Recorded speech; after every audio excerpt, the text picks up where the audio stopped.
दर्शक भी नमस्कार, मैं हूं आचार्य रामकृष्ण शास्त्री और आपका प्रिय यूट्यूब चैनल एस्ट्रोलॉजर एक्सपर्ट में आपका स्वागत है।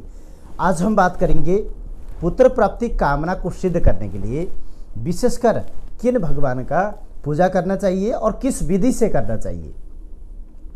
वस्तुतः पुत्र प्राप्ति एक दैविक विषय है।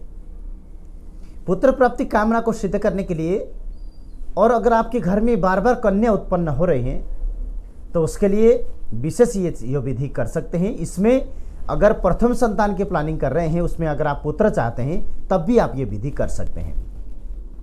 सर्वप्रथम आपको क्या करना है, एक बाल्यावस्था का भगवान श्री कृष्ण का तस्वीर लाके आपने जहां पूजा के चौकी लगाएंगे उसके सामने आपको लगाना है। उसके बाद छोटी जो बछिया है जिनके माथे पर तिल हो, पूंछ पर सफ़ेद हो, ऐसे बछिया के गोबर लाएं। गोबर ला के 2 दिन उसको सुखाएं। सुखाने के बाद सोमवार प्रातः 7 बजे से लेकर, सोमवार के दिन 7 बजे से लेकर 9 बजे के बीच में नहीं करना होता। अन्यथा इसके अलावा कोई से भी दिन सुबह 7 बजे कर सकते हैं। अन्यथा सोमवार के दिन हो सकता है सुबह ब्रह्म मुहूर्त में पूजन करना है आपको नित्य।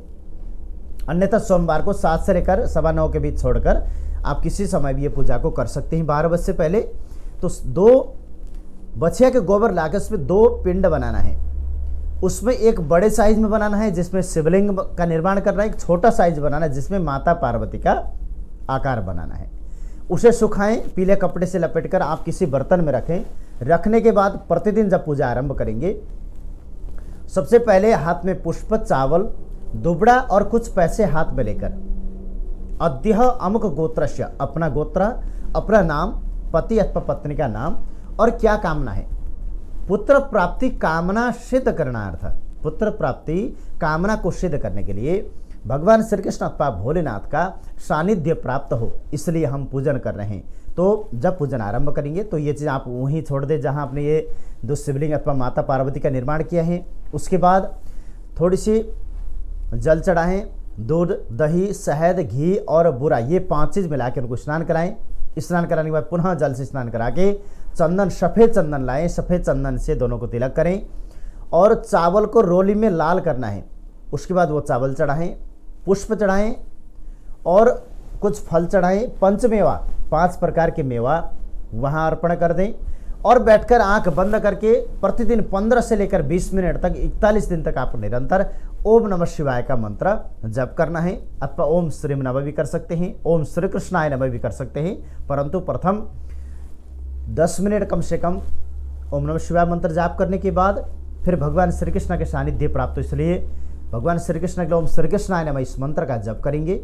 तो इस मंत्र का जप करने के बाद जो कुछ प्रसाद आप अर्पण करेंगे उन प्रसाद को हस्बैंड अथवा वाइफ ही इसको प्रसाद को लेना होता है। अगर आपके घर में छोटी कन्या है तो उस पूजा में कन्या का शामिल नहीं करना चाहिए और जो प्रसाद रखेंगे वो केवल हस्बैंड अथवा वाइफ को लेना है। तो इसी तरीके से नित्य आपको 40 दिन तक पूजा करना है।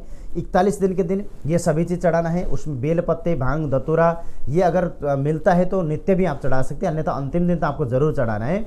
भांग, धतूरा, बेल पत्ते, दुबड़ा ये सब चढ़ाने के बाद एक कच्चा नारियल लाना है। एक कच्चा नारियल लाकर एक कच्चा नारियल छिला हुआ माता पार्वती अथवा भोलेनाथ जी के बराबर में रख देना है और एक दूसरा जो नारियल होगा उसे एक ही बार में फोड़कर उसको जटा छिले, उसके बाद एक ही बार फोड़कर जल उनके ऊपर चढ़ाने के बाद जो फोड़ा हुआ होगा वो आप दोनों हस्बैंड वाइफ को जिस दिन आप संतान की प्लानिंग करना चाहेंगे उसी दिन उस प्रसाद को आप दोनों ले लेना है।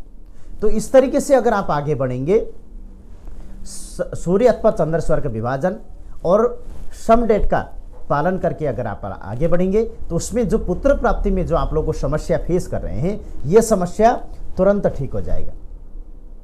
वीडियो कैसा लगा आप कमेंट्स ज़रूर करेंगे। क्या समस्या है उसके लिए आप हमारे जो डिस्क्रिप्शन पर दिया हुआ नंबर है इस पर भी आप फ़ोन कर सकते हैं। जो भी हमारे परामर्श शुल्क निश्चित होगा उसी अनुसार आप परामर्श शुल्क पे करने के बाद आप सहज होकर बात कर सकते हैं। सहजता से आप आगे बढ़ सकते हैं। आपको पुत्र प्राप्ति की कामना के साथ में क्या विधि आपके लिए बेहतर रहेगा वो सभी बताया जाता है। जो हम विधि बताते हैं उनमें हो सकता है आपके राशि अथवा गोत्र में चंद्रमा का सानिध्य अच्छा ना हो सकता है पूजा करने से थोड़ी विलंब आपको फल मिले। इसलिए अगर आप आगे बढ़ने से पहले अगर संपर्क में आ सकते हैं तो आपके लिए भी अच्छा होगा, जिससे आपको आगे किसी प्रकार की व्यवधानी शंका ना रहे।